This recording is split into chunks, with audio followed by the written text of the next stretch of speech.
This happened for me. After practicing this integrity, as it's defined here, for some years, I took a stand for bringing the Being a Leader course to a country that didn't have it. I shared it with my Russian teacher living in Odessa, Ukraine. She shared it with a friend who was connected to the top educators in Ukraine. We gave presentations in Odessa, Ukraine, and Kiev, the capital of Ukraine. So there he is, that's connected to all these teachers across the country, and there she is, and myself, and there is my Russian teacher and her friend who made all of these appointments with us, for us. The National University of Kiev Mihailo Academy, NAUKMA, or sometimes known as KMA, embraced the opportunity. I led the full 40-hour-long course for 4 years every fall semester. There was my dean, and this is one of the classes of my students. As you can see, thanks for who we are now, they invented themselves in the leadership course, and that's what they're talking about. I taught the Being a Leader course at the National Aviation University, NAU, where the USSR trained their astronauts. This is one of the class students.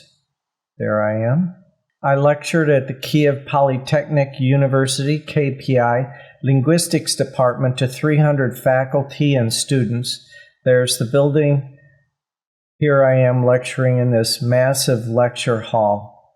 I led the Being a Leader course at the American Law Library at Tarasov Shevchenko University of Kiev, and there's that building. These are the law students that went through the 50-hour course. And there's me with a Vyshyvanka for special occasions.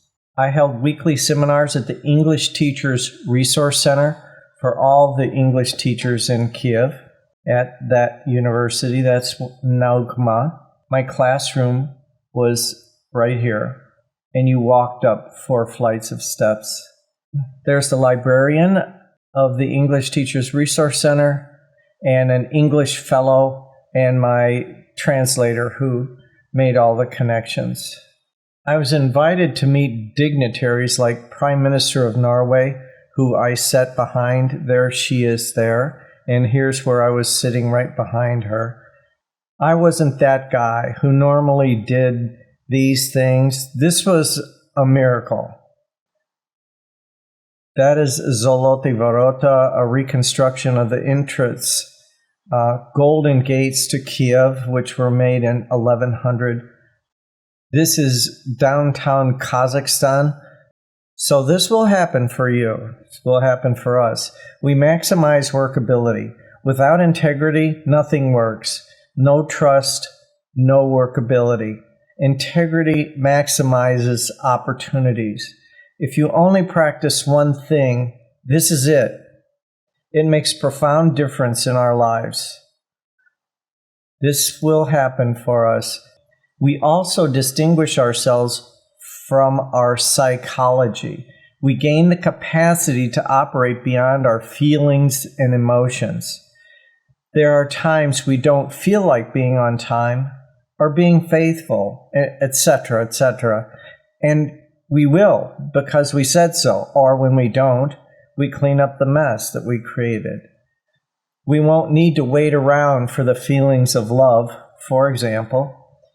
We say, I love you, and that's just the way it is, because our word is law in the universe, not our emotions.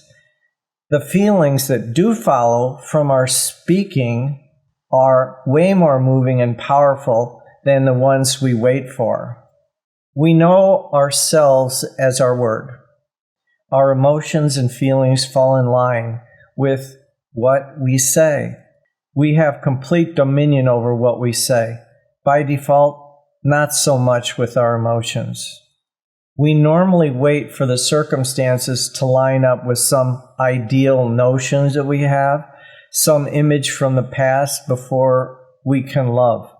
We end up being prisoners of our past, waiting in hope for that special moment, our purpose. It is a trap for human beings. In a later video, we'll discuss how we came to be this way. There are many other very powerful things you will discover in this practice. Bring a sense of wonder and let us know what you discover. You will be surprised by the miracles you produce. By us, I mean everyone else that's out there doing this with you. It's all us in this together. So why not do it? Well, in spite of the insanely extraordinary amount of performance one gains from the practice of doing this, there are 11 hidden reasons why we do not practice being a person of integrity. Here's an example of 3. Not seeing that who I am as a person is my word. Living as if my word is only what I say so. Word 1. Being unaware when I have not kept my word, deceiving myself that I am a person of integrity.